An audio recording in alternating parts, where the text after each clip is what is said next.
जय हिंद साथियों, स्वागत है आपका self study classes with Sumit Jain YouTube channel में। दोस्तों, आज के इस वीडियो में हम पढ़ने वाले हैं हिंदी साहित्य में आदिकाल के लगभग 100 प्रश्न, यानी कि आदिकाल का हम नामकरण पढ़ेंगे। आदिकाल की महत्वपूर्ण जितनी भी रचनाएं एग्जाम में पूछी जाती हैं वो पढ़ेंगे। आदिकाल की पंक्तियों को पढ़ेंगे। ठीक है, तो यहाँ पर आदिकाल की मेन जितने भी प्रश्न आपके बनते हैं एग्जाम में, उन प्रश्नों के बारे में पढ़ने वाले हैं और मस्ती से पढ़ेंगे, एक नंबर ट्रिक से पढ़ेंगे। ठीक है, तो पूरा वीडियो आपको जरूर देखना है, वीडियो को लाइक करना है। सुबह 9:30 बजे रोज ट्रिकी वीडियो आता है। ठीक है, रात्रि 9 बजे हिंदी का टेस्ट होता है। तो आप किसी भी एग्जाम की तैयारी कर रहे हैं, बने रहें self study classes with Sumit Jain YouTube channel के साथ। दोस्तों, लगभग 60 से 70 वीडियो आपके हिंदी साहित्य ट्रिकी वीडियो डल चुके हैं। आप प्ले लिस्ट में जाकर के अवश्य देखें, है ना। प्ले लिस्ट में हिंदी साहित्य का इतिहास ट्रिक्स करके एक प्ले लिस्ट बनी है, वो देखें और ज्वाइन मेंबर बन के चैनल को सपोर्ट जरूर कर सकते हैं। ठीक है, तो दोस्तों वीडियो को लाइक करें, शेयर करें और बने रहें अंत तक। आदिकाल को वीर गाथा काल नाम किसने दिया है? तो ये चीज तो सभी को पता है लगभग, तो जल्दी से अगर आपसे बन रहा है तो उत्तर आपको बता देना है कि सर आदिकाल को जो वीर गाथा काल नाम दिया है वो दिया है रामचंद्र शुक्ल ने, यानी ए नंबर आपका बिल्कुल सही हो जाएगा। और यहां पर आया है बी वीर और यहां पर आया है राम, है ना। तो राम कैसे पुरुष थे? बोले सर वीर पुरुष थे, है ना। कैसे थे? वीर पुरुष। तो वीर गाथा काल कौन बोलेगा? रामचंद्र शुक्ल, यानी ए नंबर आपका बिल्कुल सही हो जाएगा। ठीक है, अगला है दोस्तों, आदिकाल को सिद्ध सामंत काल किसने दिया? सिद्ध सामंत काल बताना है दोस्तों। और आपको पता है कि जो पंडित लोग होते हैं, पंडित, इनके पास सिद्धि बहुत होती है। होती कि नहीं होती? अब आप लोगों को ही बताना है। पंडितों के बाद सिद्धि होती है, ये सिद्ध पुरुष होते हैं। तो ये सिद्ध सामंत काल कौन बोलेगा? कौन बोलेगा? कोई पंडित ही होगा, यानी कि पंडित राहुल सांकृत्यायन। इन्होंने कहा कि ये तो सिद्ध सामंत काल है, पंडित को तो सिद्धि ही दिखेगी, है ना। तो वो सिद्ध सामंत काल बोला इन्होंने। ठीक है, अगला देखो दोस्तों, आदिकाल को संधि काल एवं चारण काल किसने कहा? संधि काल और चारण काल। जैसे ही संधि की बात आती है दोस्तों, तो आपने रामायण देखी होगी, है ना। देखिए ना सभी ने रामायण, कि नहीं देखी? बोले सर रामायण देखी है। रावण से बार बार बोला जा रहा था कि आप संधि कर लो राम से और चरण पकड़ लो राम के, बार बार बोलते थे ना। जितने भी दूत जाते थे, अंगद गया तो उसने कहा कि आप संधि कर लो, चरण पकड़ लो, अभी भी मौका है। किसके? राम के। तो ये संधि काल और चारण काल कौन बोलेगा? कौन बोलेगा? कोई राम ही आएंगे, यानी कि राम कुमार वर्मा। ठीक है, इन्होंने दोस्तों 750 से 1000 के काल को बोला संधि काल और 1000 के बाद के काल को चारण काल नाम दिया। किसने? राम कुमार वर्मा जी ने। ठीक है, ऐसे याद रखेंगे। अगला है दोस्तों, आदिकाल को बीज वपन काल नाम किसने दिया? अब 4 विकल्प हैं दोस्तों। आपको पता है कि विश्व में अहिंसा के बीज किसने बोए? अहिंसा के बीज किसने बोए? अहिंसा की बात किसने की है? और वो की है किसने? महावीर भगवान ने। किसने की है? महावीर भगवान ने अहिंसा की बात की है, अहिंसा के बीज बोए हैं। तो यहां पर बीज बोए तो बीज वपन काल, और किसने बोए हैं बीज अहिंसा के? महावीर ने। तो महावीर प्रसाद द्विवेदी। बोले सर अहिंसा के बीज बोए हैं महावीर भगवान ने, तो बीज वपन काल कौन बोलेंगे? महावीर प्रसाद द्विवेदी, यानी ए नंबर आपका बिल्कुल सही हो जाएगा। और दोस्तों अगला क्वेश्चन है, आदिकाल को अपभ्रंश काल किसने कहा है? बहुत ही बढ़िया है दोस्तों, और बताना है आपको, है ना। 4 विकल्प हैं, 4 में से चयन करना है और आपका क्या हो जाएगा? बोले अपभ्रंश को तो गोली मारो, धीरे से हिंदी की बात करो। अपभ्रंश को तो गोली मारो, धीरे से हिंदी की बात करो, है ना। और गोली मारो तो गोलेरी, और धीरे से हिंदी की बात करो तो धीरेन्द्र वर्मा ने अपभ्रंश काल कहा है दोस्तों। अपभ्रंश काल आदिकाल को, अपभ्रंश को गोली मारो, धीरे से हिंदी की बात करो, तो गोली से गोलेरी और धीरे से धीरेन्द्र वर्मा, इन्होंने दोनों ही अपभ्रंश काल कहा है आदिकाल को। ठीक है, इस प्रकार से याद करेंगे। अगला है, आदिकाल को संक्रमण काल किसने कहा है दोस्तों? संक्रमण काल। 4 विकल्प हैं और आपको पता है संक्रमण का काल चल ही रहा है ना। घर वाले बोलते हैं ज्यादा हरिश्चंद्र मत बनो, खेलने कोई नहीं जाएगा, खेलने बाहर खेलने कोई नहीं जाएगा। किससे बोलते? बच्चों से घर वाले बोलते हैं कि ज्यादा हरिश्चंद्र मत बनो, कोई भी खेलने नहीं जाएगा, है ना, नहीं तो क्या हो जाएगा? संक्रमण हो जाएगा। तो खेलने नहीं जाएगा तो आपका राम खेलावन पांडे, है ना, हरिश्चंद्र मत बनो तो हरिश्चंद्र वर्मा। इन दोनों ने ही दोस्तों संक्रमण काल कहा है आदिकाल को। ठीक है, ये चीज याद रखनी। आपसे पूछा जाएगा आदिकाल को संक्रमण काल किसने कहा है, बोले खेलने जाते हैं तो संक्रमण हो जाता है ना, और घर वाले बोलते कि हरिश्चंद्र मत बनो, खेलने नहीं जाना, है ना। तो हरिश्चंद्र वर्मा और राम खेलावन पांडे इन्होंने कहा है संक्रमण काल आदिकाल को। ठीक है, अगला है दोस्तों आदिकाल को अंधकाल, अंधकार और बाल्यावस्था काल नाम किसने दिया। बहुत ही बढ़िया है दोस्तों। अब अंधकार काल और अंधकाल ये अलग अलग हैं, है ना, नाम दिया है। तो अंधकाल और बाल्यावस्था जो नाम दिया है वो दिया है किसने, रमाशंकर शुक्ल रसाल ने। किसने दिया, रमाशंकर शुक्ल रसाल ने दिया है ना। और बोले जो बाल्यावस्था में रस है वो कहीं भी कोई भी अवस्था में नहीं है, रस से रसाल। ठीक है, रसाल बाल्यावस्था काल रसाल ने कहा है, अंधकाल भी रसाल ने कहा है। ठीक है, किसने, रमाशंकर शुक्ल रसाल ने। ठीक है, अंधकाल। अगला दोस्तों आदिकाल को वीर काल किसने कहा है, बोले सर दुनिया में पूरे विश्व में वीर लोगों की बहुत इज्जत की जाती है ना। जो वीर होते हैं पूरे विश्व में उनका नाम होता है, उनकी क्या बचती है ना, उनकी सत्ता होती है। तो ये वीर आया है तो वीरों की सत्ता कहां होती है, वीरों का नाम कहां होता है, विश्व में होता है। तो वीर काल कौन बोलेगा, विश्वनाथ प्रसाद बोलेंगे। कौन बोलेंगे, विश्वनाथ प्रसाद। इस प्रकार से अगला है दोस्तों आदिकाल को चारण काल नाम किसने दिया, चारण काल। अब चार विकल्प हैं। अपन लोग बोलते ना कि श्री राम के चरणों में गिर परे, क्या परे, गिर परे। तो चारण काल कौन बोलेंगे, चारण काल। गिर परे तो गिरियर्सन, है ना, चरणों में गिरना है, हमें चरणों में गिरना है, श्री राम के चरणों में गिरना है। तो चारण काल किसने, चरणों में गिर, चरणों में गिर तो गिरियर्सन, चरणों में गिर तो गिरियर्सन ने कहा चारण काल। और संधि काल और चारण काल किसने, राम कुमार वर्मा ने भी कहा है। ठीक है, अगला है दोस्तों आदिकाल को आदिकाल नाम किसने दिया। तो आदिकाल नाम दिया तो बोले सर आदिकाल का जो उदय हुआ वो एक बार हुआ, हजारों बार नहीं होता। क्या नहीं होता, आदिकाल का उदय एक बार होता है, उसे ही हम आदिकाल बोलते, हजारों बार नहीं होता। तो आदिकाल जो नाम दिया वो हजारी प्रसाद द्विवेदी ने दिया। बोले ये आदिकाल है, आदिकाल है, एक बार नहीं मैं हजार बार बोल सकता हूं ये आदिकाल है। किसने कहा, हजारी प्रसाद द्विवेदी ने हजारों हजार बार कहा आदिकाल। ठीक है, तो इस प्रकार से आदिकाल बी नंबर आपका बिल्कुल सही हो जाएगा। आदिकाल को आधार काल किसने कहा दोस्तों, आधार बताना। यहां पर आया है आधार और किसने कहा है, किसने कहा है, तो ऐसे याद रख लेना, मोहन का आधार कार्ड, मोहन का आधार कार्ड। ठीक है, मोहन का आधार कार्ड, इस प्रकार से। ठीक है, तो मोहन से हो जाएगी मोहन अवस्थी और आधार से आधार काल। ठीक है, आधार काल या फिर आधार कार्ड किसका, मोहन का। तो मोहन अवस्थी ने कहा है आधार काल। ठीक है, इस प्रकार से याद रखेंगे। अगला है आदिकाल को पुरानी हिंदी का काल नाम किसने दिया, पुरानी हिंदी। और दोस्तों आपने देखा होगा कि साहित्यिक हिंदी को किसने माना था, पुरानी साहित्यिक अपभ्रंश को माना था किसने, शुक्ल जी ने। पुरानी हिंदी को अपभ्रंश माना था किसने, गुलेरी जी ने। तो पुरानी हिंदी का काल जो कहा है वो किसने कहा है, गुलेरी जी ने, गुलेरी। पुरानी हिंदी का काल गुलेरी जी, चंद्रधर शर्मा गुलेरी। ठीक है, इन्होंने कहा कि पुरानी हिंदी का काल है, पुरानी हिंदी का काल, आदिकाल पुरानी हिंदी का काल है। 7 नंबर गुलेरी जी ने ही कहा है। ठीक है, इसको याद रखेंगे। अगला है दोस्तों आदिकाल को उद्भव काल किसने कहा है, उद्भव काल। और आपको पता है अपन लोग क्या बोलते हैं कि इस पृथ्वी पर वासुदेव का क्या हुआ, उद्भव हुआ है, वासुदेव का उद्भव हुआ है। अब पाप क्या हो जाएंगे, नष्ट हो जाएंगे। तो ये उद्भव हुआ है किसका, वासुदेव का, उद्भव वासुदेव। तो वासुदेव सिंह ने कहा है दोस्तों उद्भव काल हिंदी के आदिकाल को। ठीक है, वासुदेव। अगला है आदिकाल को अपभ्रंश काल, जातीय साहित्य का उदय, अपभ्रंश काल जातीय साहित्य का उदय, ये नाम किसने दिया है। बहुत ही बढ़िया नाम है और आपको पता भी होनी चाहिए। और ये नाम दिया है दोस्तों किसने, बच्चन सिंह ने, अपभ्रंश काल जातीय साहित्य का उदय। ठीक है, अब बोले सर बच्चन जो होते हैं, बच्चन लोग, बच्चे लोग होते हैं, उन्हें क्या करना, जाति पाति से, है ना, उन्हें जाति आति से कुछ नहीं रहता। यहाँ पर जाति आया तो बच्चे लोग जाति आति का भेद नहीं रखते। तो जातीय साहित्य का उदय, अपभ्रंश काल जातीय साहित्य का उदय, बच्चन, बच्चे से, बच्चन से। ठीक है, इस प्रकार से डी नंबर आपका सही होगा। आदिकाल को प्रारंभिक काल और शून्य काल नाम किसने दिया।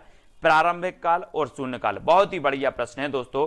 और जब हम कोई भी चीज प्रारंभ करते हैं तो क्या बोलते हैं, यार प्रारंभ कर रहे हैं, श्री गणेश करो, श्री गणेश करो यानी कि प्रारंभ करो, श्री गणेश करो यानी प्रारंभ करो, है ना।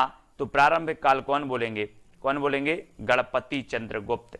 किसने कहा प्रारंभिक काल और शून्य काल, गणपति चंद्रगुप्त, यानी सा नंबर आपका बिल्कुल सही हो जाएगा। श्री गणेश करो, है ना, प्रारंभ करो, श्री गणेश करो, इस प्रकार से।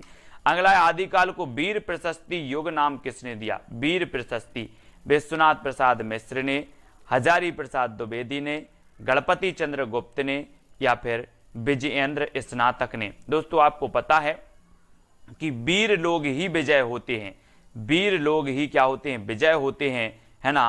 तो वीर लोग क्या होते हैं, विजय होते हैं। तो वीर प्रशस्ति योग कौन बोलेगा, विजयेंद्र स्नातक, विजयेंद्र स्नातक यानी डी नंबर।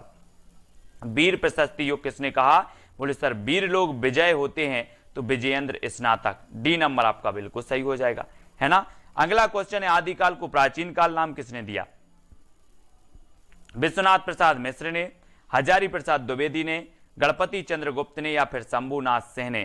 तो आदिकाल को प्राचीन काल जो नाम दिया है वो किसने दिया है। और आपको पता है दोस्तों, आपसे बोलें कि आप किसकी पूजा करते हैं, तो बोले हम शंकर जी की करते हैं। आपके पापा किसकी करते, शंकर जी की। आपके दादा किसकी करते, शंकर जी की। अरे बोले सर बात बिल्कुल नहीं करो, हमारे घर में प्राचीन काल से ही शंभुनाथ की पूजा करते आ रहे हैं। शंभु, है ना, बोलते हैं ना श्री जय शंकर जी को, शंभु, है ना।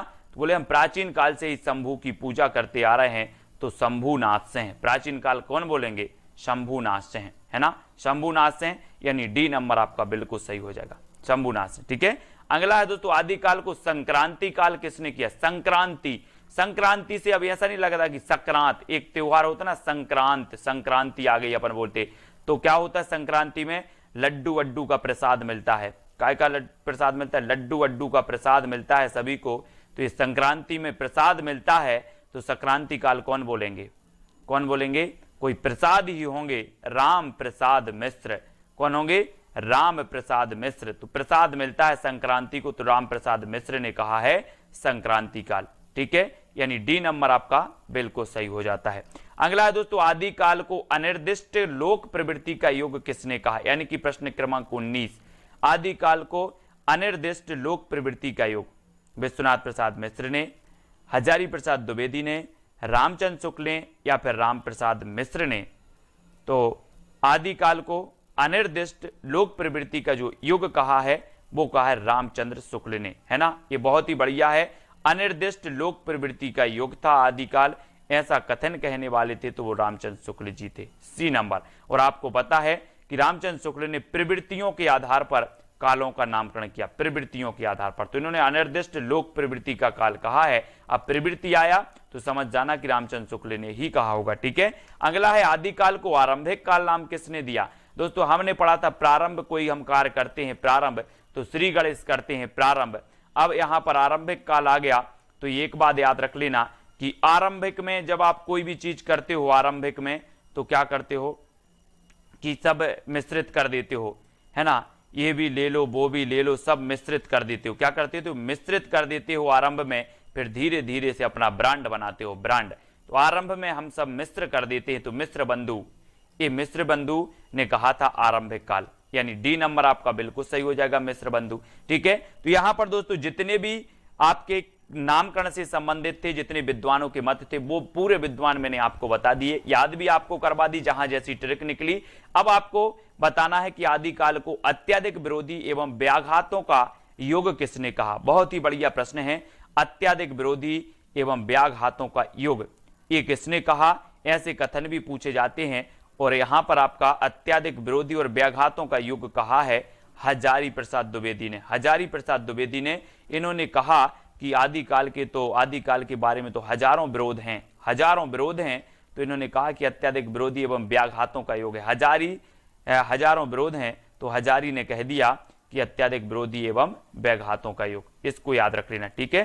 कितने विरोध हैं, हजारों, तो विरोधी एवं व्याघातों का योग कौन बोलेगा, हजारी प्रसाद द्विवेदी। ठीक। परमाल रासों के रचनाकार कौन है। दोस्तों एक चीज बताना, परमाल मतलब क्या होता है, पर मतलब दूसरों का, माल मतलब सामग्री या कुछ भी। तो परमाल और दूसरों का अगर माल चुराना है तो क्या करना पड़ेगा, जगना पड़ेगा। ये चोर लोग क्या करते हैं, दूसरों का माल चुराते हैं तो वो रात में जगते हैं। जग से बनेगा आपका जगनेक, और क्या चुराते हैं, परमाल, दूसरों का माल चुराते हैं चोर रात में जग कर, तो जगनेक। ठीक है, परमाल चुराना है तो जगना पड़ेगा, तो जगनेक। परमाल रासो जिसे कि आलाखंड कहा जाता है, और ये दोस्तों इसके जो रचयिता हैं वो कौन है, जगनेक हैं। ठीक है, सभी लोगों को वैसे पता होगा। अगला है बीसल देव रासो के रचनाकार कौन है, कई बार एग्जाम में पूछी जाती है। जब भी आदिकाल की बात आती है तो दो रचनाएं पूछी जाती है, एक तो पृथ्वीराज रासो, दूसरी बीसल देव रासो। ये दो रचनाएं पूछी जाती है हमेशा। ठीक है, तो बीसल देव रासो के आपको बताना है 2 सेकंड में। और दोस्तों आपको पता है कि बीसल देव रासो के रचनाकार कौन है, वो है नरपति नाल। नरपति, और नरपति दोस्तों कितने होते हैं, है ना, 20 नहीं होते, बोले 20 पति नहीं होते, एक पति होता है ना, 20 पति नहीं होते, 20 क्या नहीं होते, पति नहीं होते, तो नरपति, 20 नरपति नहीं होते, एक होता है। ठीक है, तो बीसल देव रासो के रचनाकार कौन होंगे, नरपति नाल। ठीक है, और ये अजमेर के शासक से संबंधित थे दोस्तों, है ना, ये जो बीसल देव रासो है, और ये गीति काव्य माना जाता है ना, इसको आपको याद रखना है। अगला है कीर्ति लता के रचनाकार कौन है, कीर्ति लता। दोस्तों आपको पता है कि कीर्ति उसी की फैलेगी जिसमें विद्या है, जिसमें विद्या है उसकी कीर्ति जगह जगह फैलेगी, जिसमें विद्या नहीं है उसकी कीर्ति नहीं फैलेगी। तो ये जो कीर्ति फैलेगी कब फैलेगी, जब विद्या है तो विद्यापति, है ना, तो कीर्ति लता विद्यापति। ठीक है, विद्या है तो कीर्ति फैलेगी, तो कीर्तिलता विद्यापति। और दोस्तों आपको पता होगा कि विद्यापति जी की कितनी रचनाएं थी, एक तो थी इनकी कीर्ति लता, ठीक है, कीर्ति लता, और एक थी इनकी कीर्ति पताका। कौन सी थी, कीर्ति पताका, और एक थी दोस्तों इनकी पदावली।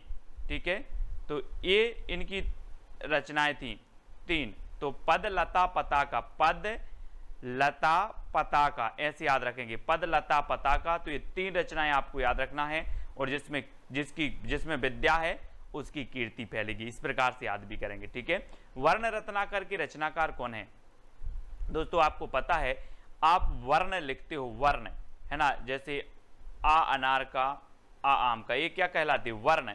तो वर्ण आप अंधेरे में पढ़ोगे कि ज्योति में पढ़ोगे, वर्ण अंधेरे में नहीं पढ़ना है, हमें ज्योति में पढ़ना है, ज्योति यानी कि उजाले में पढ़ना है, तो वर्ण हमें ज्योति में पढ़ना है, तो ज्योतिरीश्वर ठाकुर, है ना।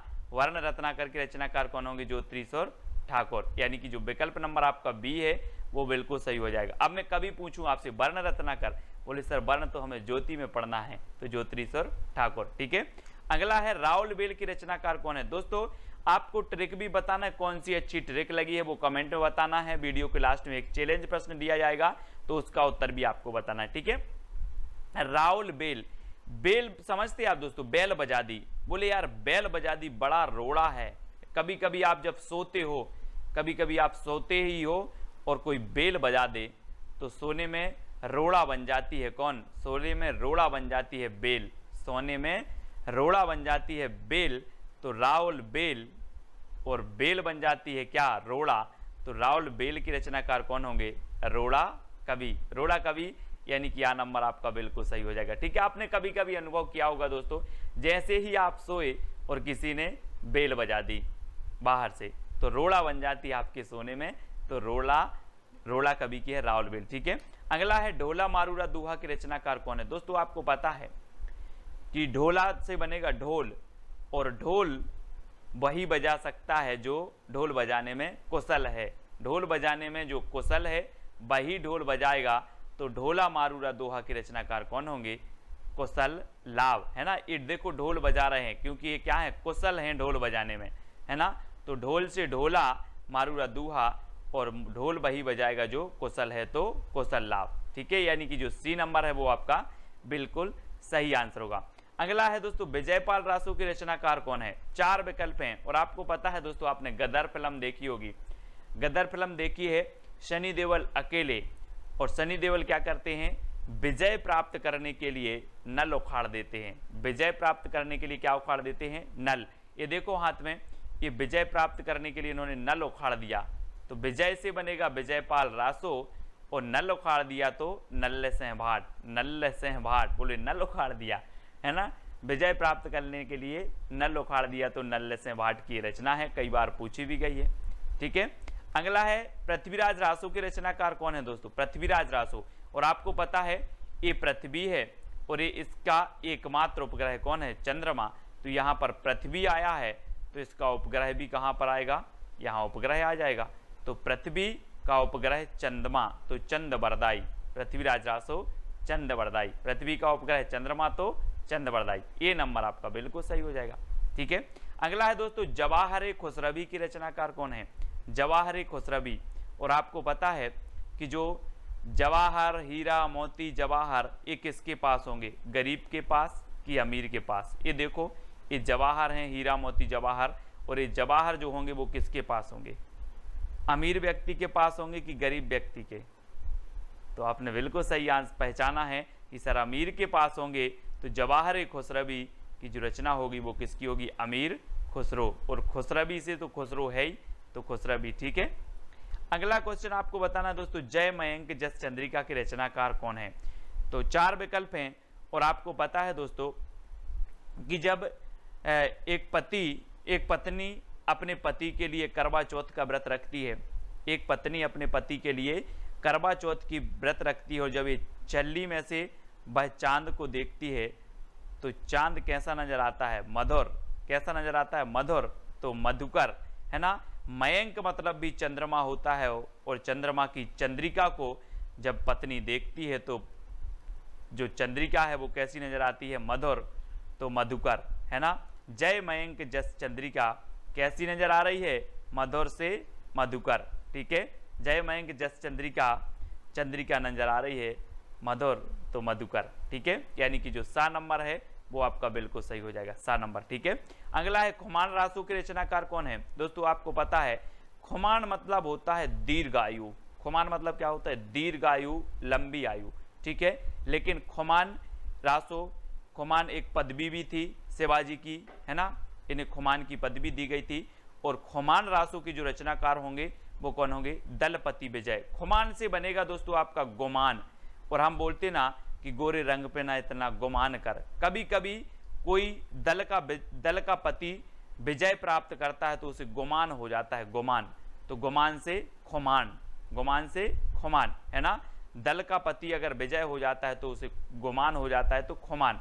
तो खुमान रासो के रचनाकार दलपति विजय। ठीक है, इस प्रकार से आपको याद रखना है। दोहा कोश के रचनाकार कौन है दोस्तों? आपको पता भी तो है। आप बोलोगे सर दोहा सुनाओ, सर दोहा सुनाओ, तो सर से सरहपा और दोहा सुनाओ से सो दोहा कोश, है ना। ट्रिक अगर मैं इधर लिख दूं कि ट्रिक सर दोहा सुनाओ, दोहा सुनाओ, सर से सरहपा, दोहा से दोहा कोश, तो दोहा कोश के रचनाकार सरहपा। ठीक है, अगला है श्रापकाचार के रचनाकार कौन है?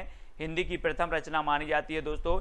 और ये जो श्रापकाचार है, आपको पता है कि जैन धर्म में व्यक्ति जब भगवान के पास जाता है तो श्रावक बन के जाता है भगवान के पास, है ना। और भगवान को क्या बोलता है? देव। तो श्रावक जाता है किसके पास? देव के पास। श्रावक बनकर जाता है व्यक्ति देव के पास। तो श्रापकाचार के रचनाकार कौन होंगे? देवसेन। ये देखो, ये व्यक्ति श्रावक बनकर गया है किसके पास? भगवान या फिर देव के पास। ठीक है, तो श्रावक बन के जाना है देव के पास। तो श्रापकाचार के रचनाकार देवसेन। 933 इसका रचना काल माना जाता है, 933 ईस्वी। ठीक है, श्रापकाचार की ओर प्रथम रचना है हिंदी की। अगला है बुद्धिरास के रचनाकार कौन है? बुद्धिरास। दोस्तों आपको पता है कि हम बोलते हैं कि वो बुद्धिशाली लोग हैं, बुद्धिशाली लोग हैं। तो यहाँ पर वही तो पूछी गया है कि बुद्धिशाली, तो बुद्धिशाली यानी कि बुद्धिशाली भद्रसूरी, बुद्धिरास शाली भद्रसूरी। और किसी किसी की तो साली भी बहुत बुद्धिमान होती है। बोलते हैं जिसकी शादी हो गई बोले मेरी साली बहुत बुद्धिमान है ना। तो बुद्धि से बुद्धि और बुद्धिशाली, शाली ऐसे याद रखना, बुद्धिशाली, वो बुद्धिशाली लोग हैं, तो बुद्धिशाली से बुद्धिरास, शाली से शालीभद्र सूरी, है ना, तो बुद्धिशाली इस प्रकार से। अगला है रेवंतगिरी रास के रचनाकार कौन है? 4 विकल्प में 2 सेकंड में आपको बताना है दोस्तों। आपको पता है कि रेवंतगिरी एक पर्वत था, जैन धर्म से संबंधित पर्वत है रेवंतगिरी, और रेवंतगिरी की पर विजय प्राप्त करनी थी। बहुत सारे राजा सोचते थे कि रेवंतगिरी पर क्या करनी है, विजय प्राप्त करनी है, काय पर, रेवंतगिरी पर। तो रेवंतगिरी रास की रचनाकार कौन होंगे? विजय प्राप्त करनी है तो विजय सेन सूरी। रेवंतगिरी पर क्या प्राप्त करना है? विजय, तो विजय सेन सूरी, है ना, ये विजय सेन सूरी की रचना है, यानी कि आपका जो विकल्प नंबर सी है वो सही हो जाएगा। अगला है चंदनवाला रास की रचनाकार कौन है? दोस्तों चंदनवाला, हम जब मंदिर जाते हैं तो चंदन की आस लगा के जाते हैं, चंदन की आस, चंदन की आस। ये देखो, ये महाशय चंदन की आस लगा के बैठे थे, तो इनको चंदन लग गया। तो याद रख लेना, चंदन की आस तो आसगु, चंदन की आस तो आसगु, ठीक है। चंदन वाला रास किसकी होगी? आस से आसगु, है ना, चंदन की आस, इतना याद करना, चंदन की आस तो आसगु कवि की है। कुमारपाल प्रतिबोध के रचनाकार कौन है? कुमारपाल प्रतिबोध, दोस्तों आपको पता होगा आजकल के जो कुमार हैं वो सोम रस बहुत पी रहे हैं, सोम, है ना, कुमार लोग सोम रस पी रहे हैं, तो सोम प्रभ सूरी, सोम प्रभ सूरी, इस प्रकार से याद करेंगे। कुमार लोग सोम पी रहे हैं तो सोम प्रभ सूरी, है ना, डी नंबर आपका बिल्कुल सही हो जाएगा। कुमारपाल प्रतिबोध की रचनाकार सोम प्रभ सूरी। कच्छुली रास की रचनाकार कौन है? कच्छुली रास आपको पता है दोस्तों, आपसे मैं पूछूं, कच्छुली, कच्छुली बाजार गए थे, कच्छुली, बोले हाँ, मैंने तिलक लगाकर प्रज्ञा ली, है ना, प्रज्ञा तिलक, है ना, इस प्रकार से मैंने प्रज्ञा ली तिलक लगाकर, तो प्रज्ञा तिलक कच्छुली रास। बोले कच्छुली रास, कच्छुली, तो बोले हाँ, ली, प्रज्ञा ली, प्रज्ञा, है ना, तो प्रज्ञा तिलक, कच्छुली प्रज्ञा तिलक, प्रज्ञा तिलक। ये देखो, ये तिलक लगाकर क्या ले रहे हैं? प्रज्ञा ले रहे हैं, प्रज्ञा यानी कि प्रतिज्ञा, है ना, वही ले रहे हैं, तो कच्छुली बोले प्रतिज्ञा ली तिलक लगाकर, ठीक है, इस प्रकार से। जयचंद्र प्रकाश के रचनाकार कौन है दोस्तों? 4 विकल्प हैं, और आपको पता है दोस्तों कि केदारनाथ में हमें क्या करना है? चंद्रमा का प्रकाश करना है। केदारनाथ में चंद्रमा का प्रकाश करना है, तो चंद्र से चंद्रमा, और चंद्रमा का प्रकाश कहाँ करना है? केदारनाथ में, तो केदार भट्ट। चंद्रमा का प्रकाश करना है कहाँ? केदारनाथ में, तो केदारनाथ भट्ट, केदार भट्ट की रचना है जयचंद्र प्रकाश। जय मयंक जस चंद्रिका ये मधुकर की है ना, और जयचंद्र प्रकाश ये केदार भट्ट की है, ठीक है। अगला है दोस्तों, हमीर रासों के रचनाकार कौन है? दलपति विजय, सारंगधर, केदार भट्ट या फिर सोमप्रभ सूरी। तो हमीर रासो कई बार पूछी गई है, याद रख लेना, ये सारंगधर की है। किसकी है? सारंगधर, ठीक है, हमीर रासो सारंगधर, हमीर रासो किसकी? सारंगधर की। ये चीज बी नंबर आपका बिल्कुल सही होगा।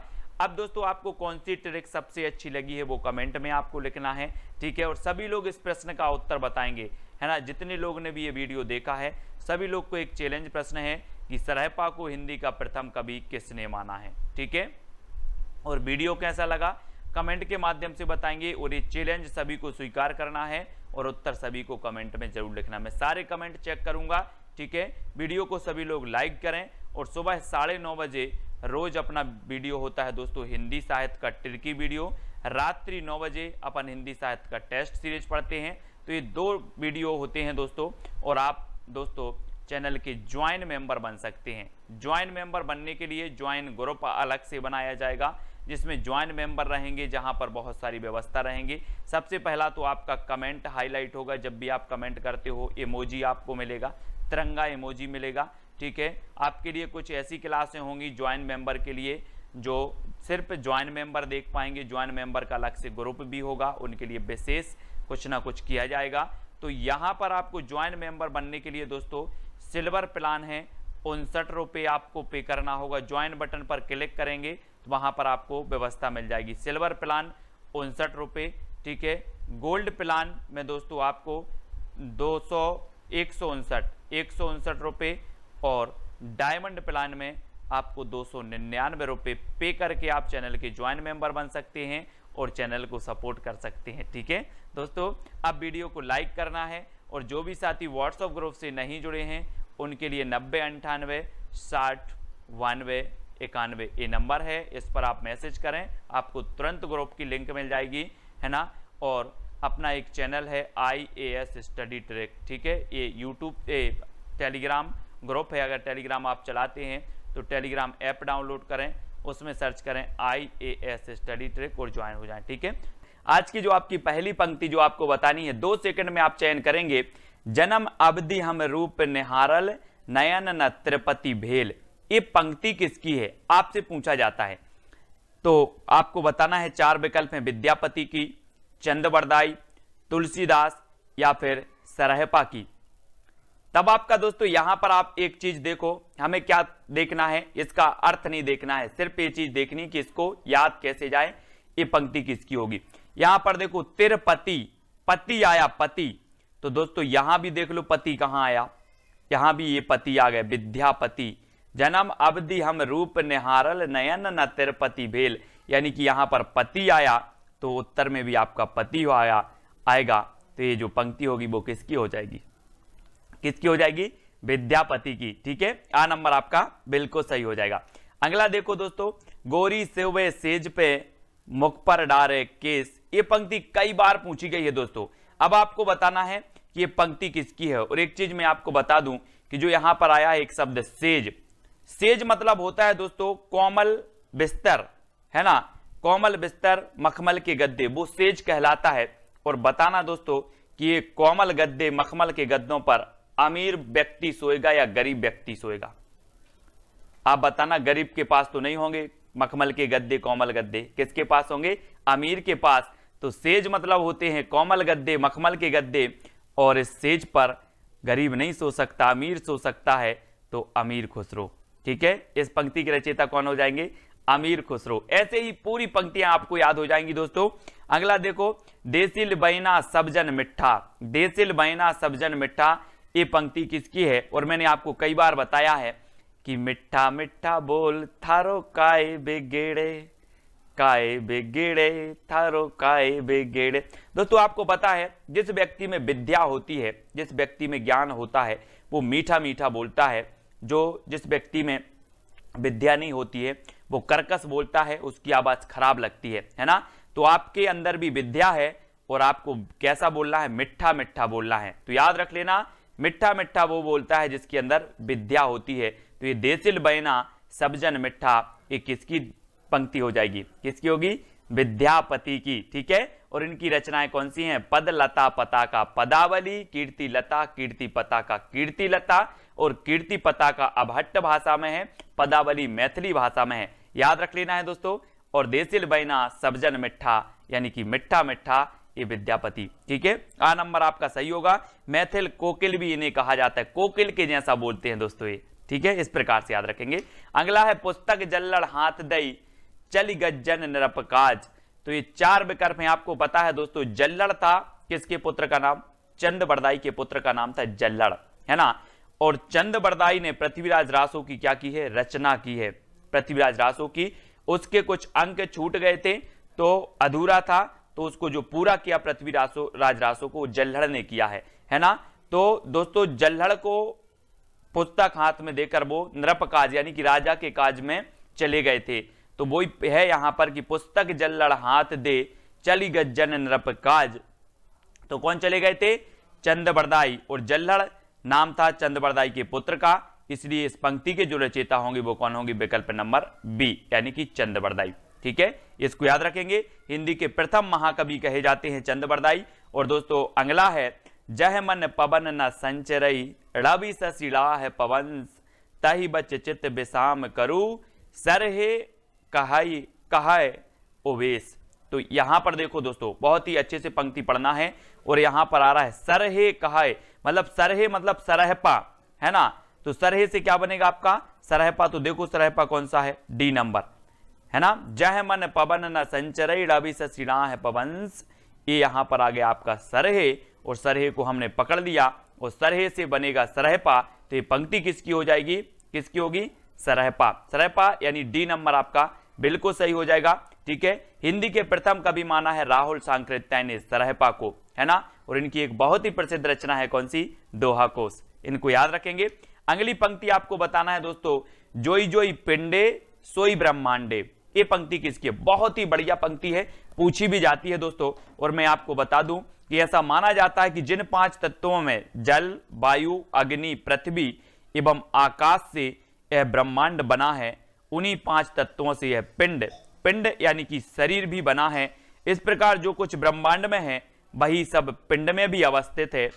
यत पिंडे तद ब्रह्मांडे, इसलिए इस पिंड को ब्रह्मांड का लघु रूप भी कहा जाता है। तो जोई जोई पिंडे सोई ब्रह्मांडे, ये एक अर्थ इससे लिया गया है। और दोस्तों आपको पता है कि ये जो पंक्ति है वो किसकी है? गोरखनाथ की है। किसकी है? गोरखनाथ की है। इन्होंने कहा था कि संसार में क्या रखा है? माया मोह को इन्होंने त्याग दिया। किसने? गोरखनाथ जी ने। और दोस्तों एक जो साधना है, अंतः की साधना इन्होंने की, तो ये इन्होंने कहा था कि जोई जोई पिंडे सोई ब्रह्मांडे। किसने कहा था? गोरखनाथ ने कहा था कि जो दोस्तों जल, वायु, अग्नि, पृथ्वी, आकाश, ये जो 5 तत्व हैं ये ब्रह्मांड में है, वही 5 तत्व हमारे शरीर में है।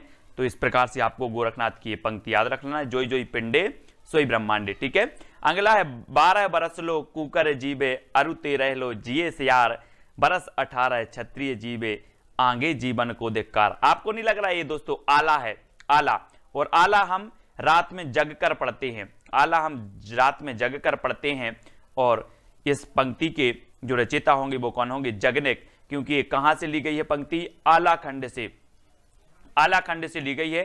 ठीक है, आलाखंड या जिसे परमाल रासो कहा जाता है, परमाल रासो, है ना। और 12 बरस लो कुकर जीवे अरु 13 लो जिए सियार बरस 18 क्षत्रिय जीवे आगे जीवन को धिक्कार। ठीक है, तो ये आला से, तो जगने का आपसे बन जाएगा। नेक्स्ट है गोरख जगायो जोग भक्ति भगायो लोग। दोस्तों यहां कंफ्यूजन होता है बहुत सारे लोगों में। यहां आ गया गोरख और यहां पर भी आपका अगर ऑप्शन में गोरख दिया होता तो आप गोरखनाथ लगा देते। लेकिन याद रख लेना ये पंक्ति बहुत ही बढ़िया है। गोरख जगायो जोग भक्ति भगायो लोग, ये गोरखनाथ ने नहीं कही, याद रख लेना। ये किसने नहीं कही? गोरखनाथ ने नहीं कही है, ये कही है तुलसीदास ने, यानी कि बी नंबर। अब एक चीज याद रख लेना, खुद के बारे में थोड़ी बोलेंगे कि गोरख जगायो जोग भक्ति भगायो लोग, गोरखनाथ नहीं बोलेंगे ना, कोई दूसरा व्यक्ति बोलेगा। तो गोरख जगायो जोग भक्ति भगायो लोग, ये पंक्ति जो है वो तुलसीदास की मानी जाती है। इसको याद रख लीजिए, हमेशा पूछी जाती है दोस्तों। क्यों पूछी जाती है? क्योंकि इसमें आप कंफ्यूजन होंगे और आप गलत करके आएंगे, तो इसको याद रखेंगे। ठीक है, अगला है माधव हम परिणाम निराशा। माधव मतलब दोस्तों श्री कृष्ण को कहा जाता है माधव। और बोले माधव हम परिणाम से निराश हैं। बोले क्यों हो बेटा परिनिराश? तो कहा कि आपने सबको विद्या दी है, मुझे बिल्कुल भी विद्या नहीं दी, मुझे बिल्कुल भी विद्या नहीं दी, इसलिए माधव हम परिणाम निराशा। क्या नहीं दी? विद्या नहीं दी। तो इसके जो रचयिता होंगे वो कौन होंगे? विद्यापति। अब याद रख लेना, माधव हम परिणाम निराशा। बोले बेटा क्यों पर निराश हो? विद्या नहीं दी, तो विद्या से विद्यापति। इस प्रकार से पंक्तियों को मस्ती से याद करते जाएंगे। ठीक है, ये नंबर आपका बिल्कुल सही होगा। नेक्स्ट है जो जिन शासन भासियऊ सो भई कहियड़ सारू सो सरी पावई पारू। ठीक है, ये पंक्ति किसकी है दोस्तों? यहां पर 4 विकल्प हैं, 4 में से चयन करके आप बताएंगे। और यहां पर जिन शासन दिया है। जिन, जिन मतलब होता है दोस्तों भगवान, भगवान का पर्यायवाची है जिन। ठीक है, जिन कहा जाता है। और जैन धर्म में आपको पता है भगवान को जिन कहा जाता है, और भगवान का जो शासन है उसे जिन शासन कहा जाता है। ठीक है, अब यहां पर देखो कि जो जैन धर्म से संबंधित ग्रंथ लिखा है वो श्रापकाचार लिखा है, देवसेन ने हिंदी की प्रथम रचना है, आपको पता है। और दोस्तों जिन मतलब होता है भगवान या फिर देव, तो यहां पर भी आपका देव आएगा, देवसेन। ठीक है, जिन मतलब क्या होता है? भगवान।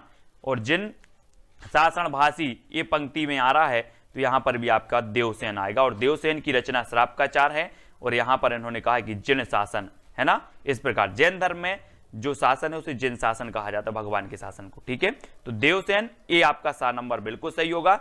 इनकी जो रचना है वो कौन सी है दोस्तों? श्रापकाचार। कौन सी है? श्रापकाचार। और 933 इसका रचना काल माना जाता है। ये चीज भी आपको याद रखनी है। ठीक है, तो जिन से आपको याद रखना है। एक सेती पटा, एक नीली पटा, एक तिलक जनेऊ, एक लंबी जटा। अब देख लेना दोस्तों, एक सेती पटा, फिर एक नील पटा, फिर एक तिलक जनेऊ, एक लंबी पटा, इतनी चीजें हैं, सब क्या हो गई? चरपट हो गई। सब क्या हो गई? चरपट हो गई। तो इस पंक्ति के रचयिता कौन होंगे? बोले सर एक सेती पटा, एक नील पटा, एक तिलक जनेऊ, एक लंबी जटा, सब क्या हो गई? चरपट हो गई। अपन बोलते ना चौपट हो गया यार, सब ये सब चरपट हो गया। तो इस पंक्ति के जो रचयिता होंगे वो कौन होंगे? चरपटनाथ। कौन होंगे? चरपटनाथ। हुआ ना याद आपको? है ना, क्या हो गई? ये चरपट हो गई। तो चरपटनाथ यानी बी नंबर आपका बिल्कुल सही होगा। अगला है दोस्तों, बोलई बाहुबली बलवंत, लोह खंडितौ गर्बियु अहंत। इस पंक्ति के रचयिता कौन है? चार विकल्प हैं और आपको पता है दोस्तों, ऊपर आया है पंक्ति में बाहुबली, और जो भरतेश्वर बाहुबली रास है, ये पंक्ति किसकी, ये रचना किसकी है? भरतेश्वर बाहुबली रास। तो आप जल्दी से बताओगे सर ये तो शालिभद्र सूरी की है। गणपति चंद्रगुप्त ने भरतेश्वर बाहुबली रास को हिंदी की प्रथम रचना माना और शालिभद्र सूरी को प्रथम कवि माना, आपको पता होगा। और यहाँ पर बाहुबली आया तो बाहुबली से हमने लगाया कि ये भरतेश्वर बाहुबली रचना भी है, और वो रचना किसकी है? शालिभद्र सूरी की है। तो बाहुबली आया तो ये शालिभद्र सूरी की ही पंक्ति हो जाएगी, यानी सा नंबर आपका बिल्कुल सही होगा। ठीक है, तो इस प्रकार से अपन को दोस्तों याद करते जाना है। जामत पच्छई संपजई, सामति पहली होई, मुंज भड़ई मृणाल बलई, बहन न बैठे कोई। इसके बताना बहुत ही बढ़िया पंक्ति है दोस्तों, याद रख लेना है। और ये जो पंक्ति है वो किसकी है? जल्दी से बताना दोस्तों। आपको पता होगा मेरु मतलब होता है क्या? पर्वत। मेरु मतलब क्या होता है? पर्वत। और आपने देखा होगा कि हमारे विभिन्न जो भगवान हुए हैं वो पर्वत पर तपस्या करने गए, तपस्या करने गए। अब इसका अर्थ नहीं लेना कि पंक्ति का क्या है, मैं सिर्फ याद करवा रहा हूं। ठीक है, जामति पच्छई संपजई, सामति पहली हुई, ये कहां गए? पर्वत पर तपस्या करने गए दोस्तों भगवान, और इन्होंने कहा कि जो आज मैं तपस्या करने यहां आ गए हूं, ऐसी मति हमारी पहले हो जाती। कौन बोल रहे हैं? मेरु यानी कि पर्वत, है ना। तो इस प्रकार से याद रखेंगे। और ये मेरु तुंग की रचना है ना। ये कई बार पूछी गई, इसको याद रख लेना दोस्तों। जामति पंचई संपजई, सामति पहली होई, मुंज भड़ई मृणाल बलई, बेहन ना बैठे कोई। ठीक है, तो ये सा नंबर आपका बिल्कुल सही हो जाएगा। अगला है प्रिय पृथ्वीराज नरेश जोग, बज्जिए केस सुदेश। ये पंक्ति किसकी है दोस्तों? अब देखना यहां पर क्या आया है, चार विकल्प में से आप चयन करके बताएंगे। और यहां आया है पृथ्वीराज। क्या आया है? पृथ्वीराज। और पृथ्वीराज रासो तो चंद्रबरदाई की रचना है कि नहीं? है। तो यहां पर पृथ्वीराज आया है, और पृथ्वीराज से सीधा आप चंद्रबरदाई पर पहुंच जाओ। प्रिय पृथ्वीराज नरेश जोग, बज्जिए केस सुदेश। तो ये पंक्ति किसकी हो जाएगी? चंद्रबरदाई की। कैसे याद किया? बोले हमने पृथ्वीराज को पकड़ा शब्द को, और शब्द को पकड़ा और हमने देखा कि पृथ्वीराज रासो तो चंद्रबरदाई की रचना। ठीक है, इस प्रकार से। नेक्स्ट है बोलई कुयल अंबेयम, कलिलाई कलिलाई, कांकड़ी चंचरी रूढ़ रोटई। ये पंक्ति किसकी है दोस्तों? आपको पता है कि यहां पर आया है क्या? कली।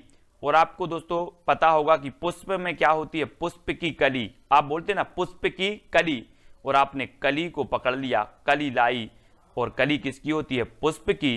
तो ये पंक्ति किसकी हो जाएगी? किसकी हो जाएगी? पुष्पदंत की हो जाएगी। ठीक है, पुष्पदंत यानी सा नंबर आपका बिल्कुल सही होगा। ये अपने आप को क्या बोलते थे? अभिमान मेरु बोलते थे। कौन? अभिमान मेरु बोलते थे, पुष्पदंत।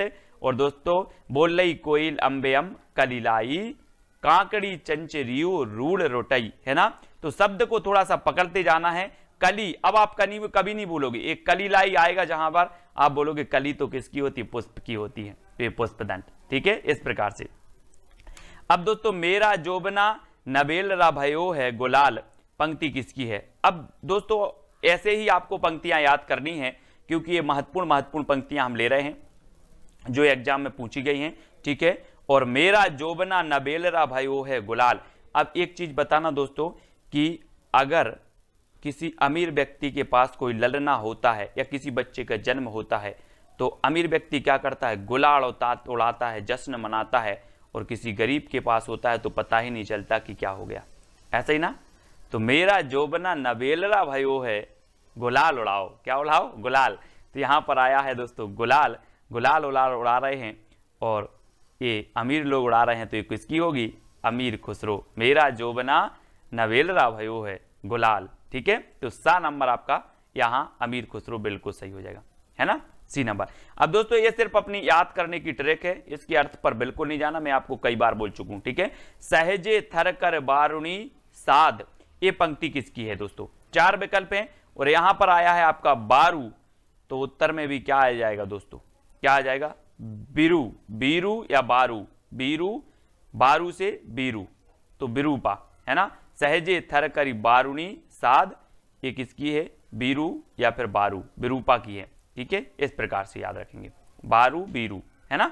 अगला देख लो दोस्तों, हमीर हमीर कज्ज जज्जल भई फोहा नल एह मई जलऊ, सुलितान शीस करबाल दह तज्ज कलेबर दिए चलियो, ये पंक्ति किसकी है? बहुत ही बढ़िया पंक्ति है दोस्तों। और यहां पर आया है दोस्तों क्या?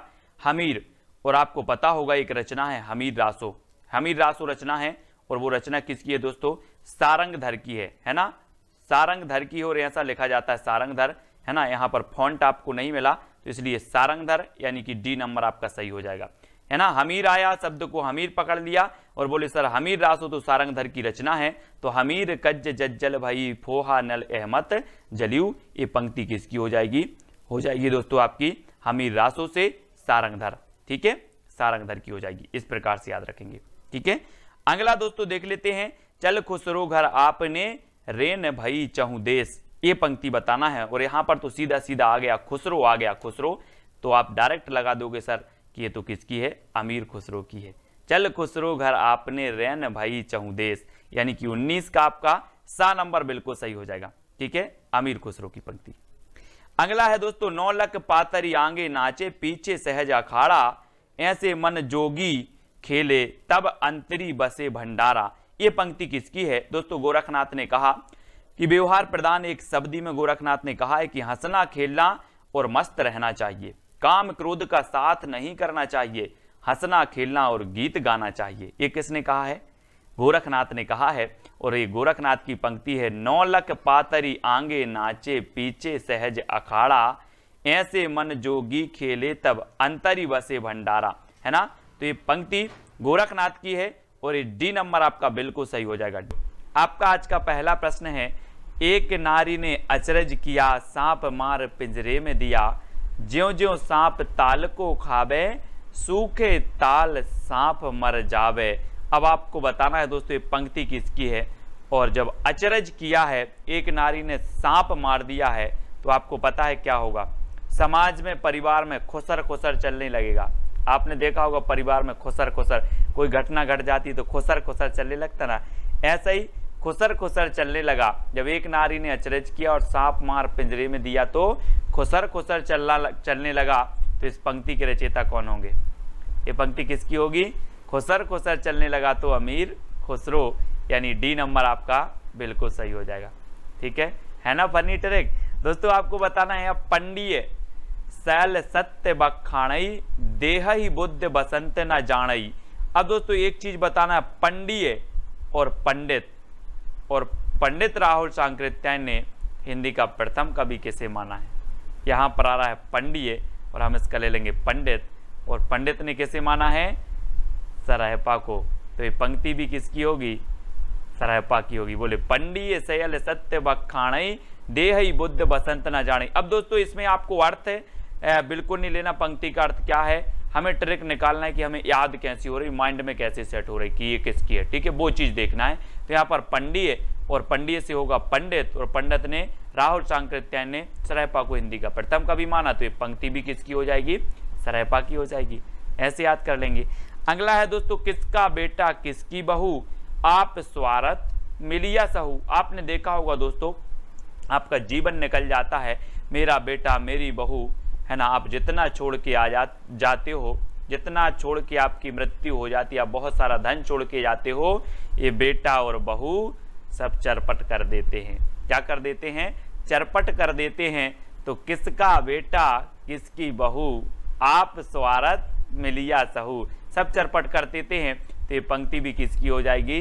चरपटनाथ की, यानी कि आपका जो ए नंबर है वो बिल्कुल सही हो जाएगा। दोस्तों आपको पूरा वीडियो जरूर देखना है, आपको सारी पंक्तियां याद हो जाएंगी। अबदू रहिया हाटे बाटे रूस बरस की छाया, तजबा काम क्रोध लोभ मोह संसार की माया। आपको पता होगा दोस्तों, आदि काल में क्रोध मोह लोभ तजबे की बात किसने की है? किसने की है?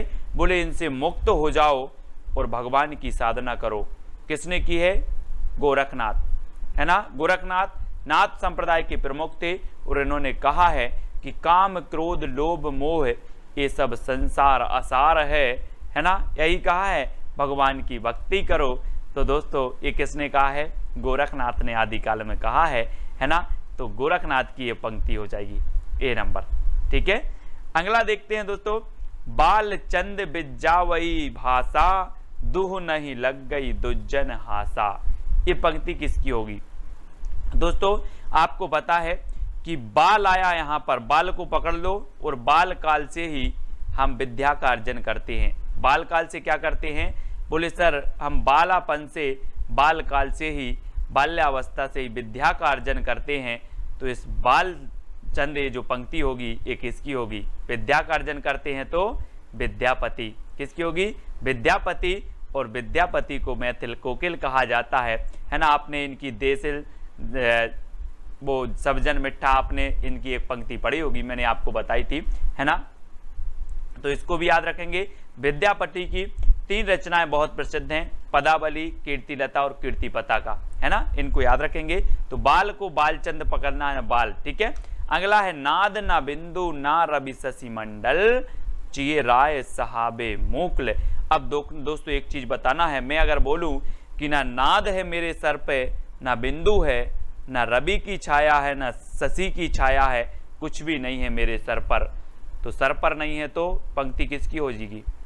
सर पर नहीं है तो सरहपा, सर पर नहीं है तो सरहपा। ना नाद है, ना बिंदु है, ना रवि है, ना शशि है, कुछ भी नहीं है मेरे सर पर, तो सरहपा। इस प्रकार से याद रखेंगे। थोड़ी सी हिंट आपको चाहिए और आपको याद हो जाएगा, यानी बा नंबर आपका बिल्कुल सही हो जाएगा। ठीक है, अब दोस्तों अगला है रावण जायऊ जई जही देही दह मोह एक शरीरू चिंता विये ये चिंता विये तई यही जड़ली कबड़ू पियाबऊ खीरू। ये पंक्ति किसकी है? यहां पर दोस्तों आपको कुछ नहीं करना है, रावण को पकड़ना है। और कहा जाता है कि जो रावण था वो बहुत सूरवीर था। कैसा था? सूरवीर था, शक्तिशाली था, है ना, सूरी था। तो दोस्तों रावण की बात हो रही हो, रावण कैसा था? सूर था। तो सूर से बनेगा सूरी। क्या बनेगा? सूरी। तो ये पंक्ति किसकी हो जाएगी? सोमप्रभ सूरी की। ठीक है, रावण कैसा था आपको पता भी होगा कि रावण को कोई जीत नहीं सकता था, है ना।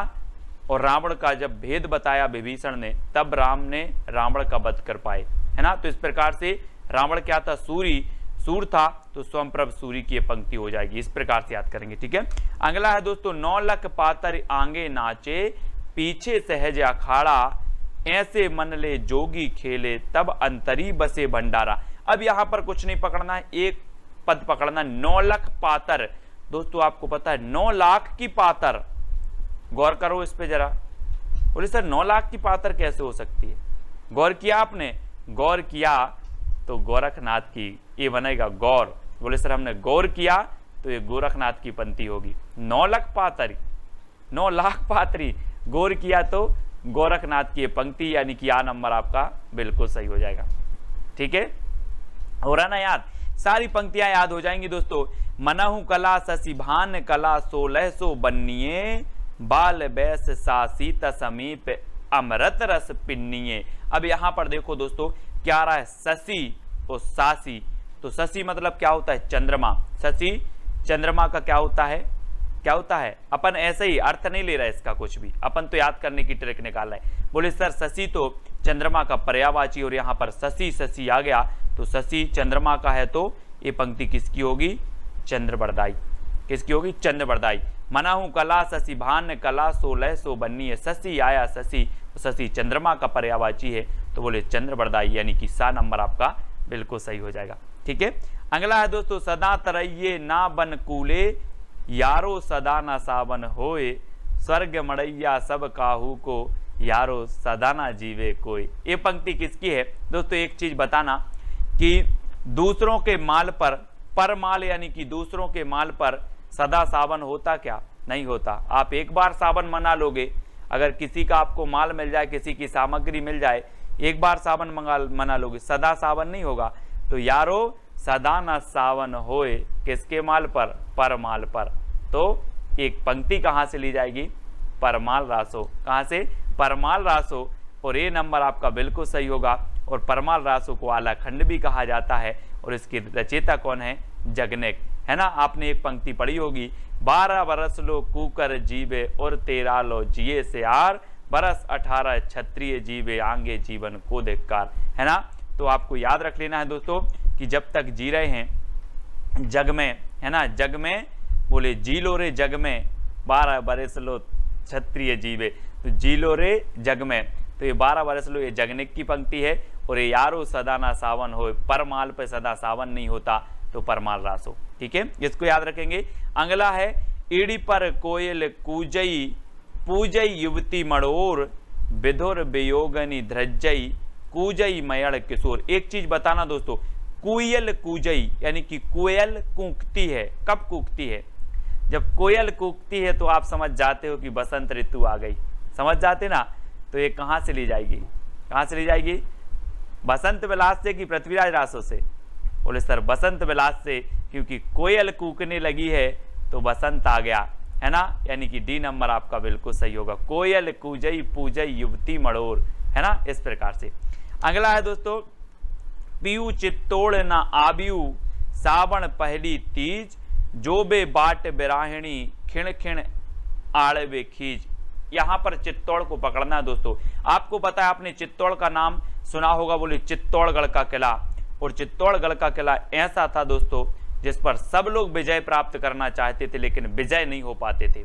विजय की बात हो गई, बोले चित्तौड़ विजय, चित्तौड़ विजय। तो यहाँ पर चित्तौड़ आया और विजय से हो जाएगा दलपति विजय, है ना। याद रख लेना ये दोस्तों, दलपति विजय खुमार, है ना, खुमार रासो जो रचना है दलपति विजय साहब की है। और ये चित्तौड़ की बात आई है तो ये पंक्ति किसकी होगी? दलपति विजय की। ठीक है, चित्तौड़ विजय, चित्तौड़ विजय, इस प्रकार से याद रखेंगे। अगला है, बज्जिए घोर निशान रान चौहान चहु दिसी। और यहाँ पर चौहान आ गया तो आप आंखें बंद करके किसका लगाओगे? किसका लगा दोगे? बोले सर वो तो किसकी है?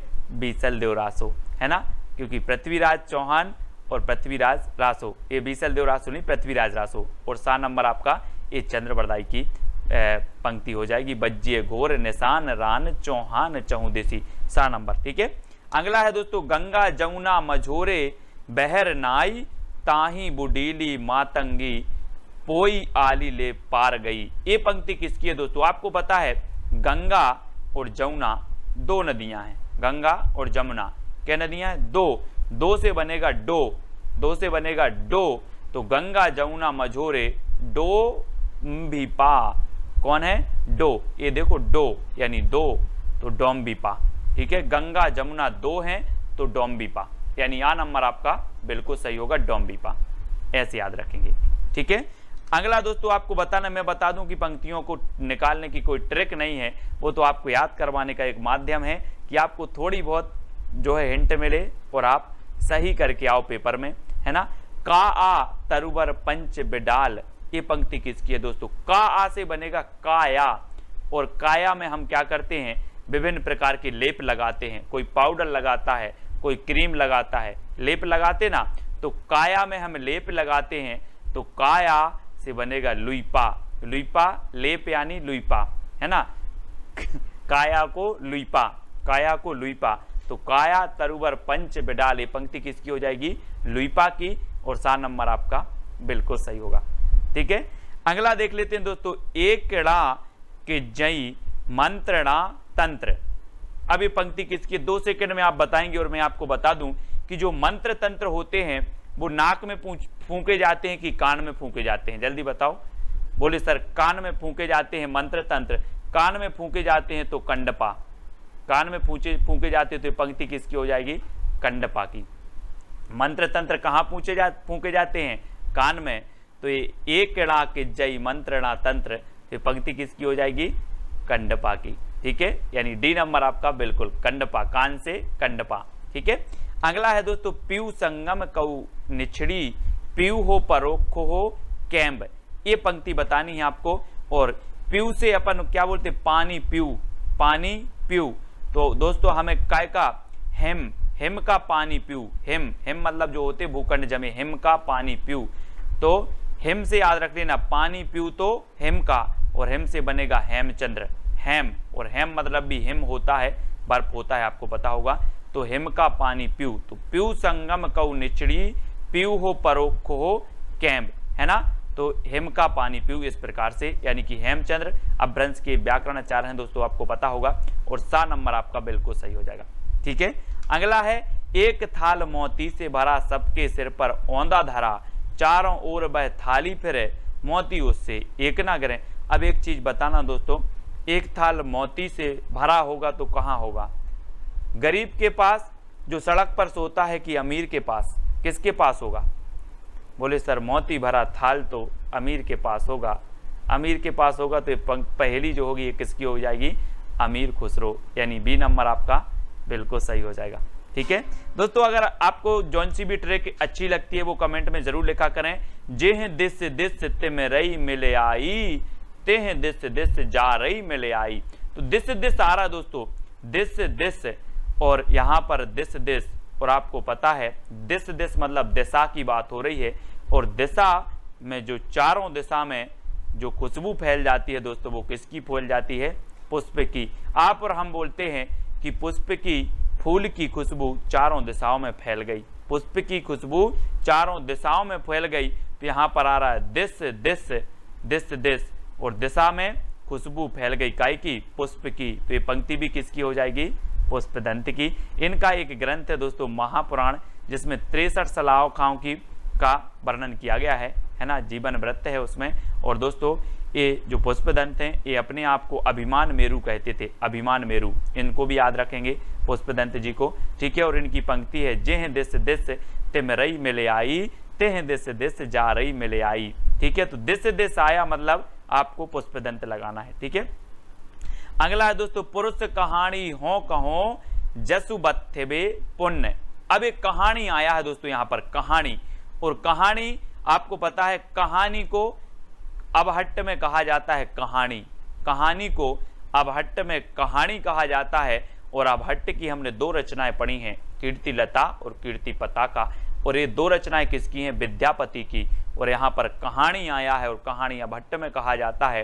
तो बोले सर 2 रचनाएं हैं, विद्यापति की कीर्तिलता और कीर्तिपताका। तो ये पंक्ति भी किसी की होगी, किसकी होगी, विद्यापति की, है ना। विद्यापति यानी कि ये कीर्तिलता से ले गई है दोस्तों, पुरुष कहानी हो कहो जसु पत्थैवे पुण्य।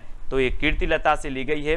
कहानी आया और कहानी हमने पकड़ लिया कि कहानी अबहट्ट में कहा जाता है। और अबहट्ट की रचना 2 ही हैं, कीर्तिलता और कीर्तिपताका। तो ये कीर्तिलता से ली गई है और ये विद्यापति की पंक्ति हो जाएगी।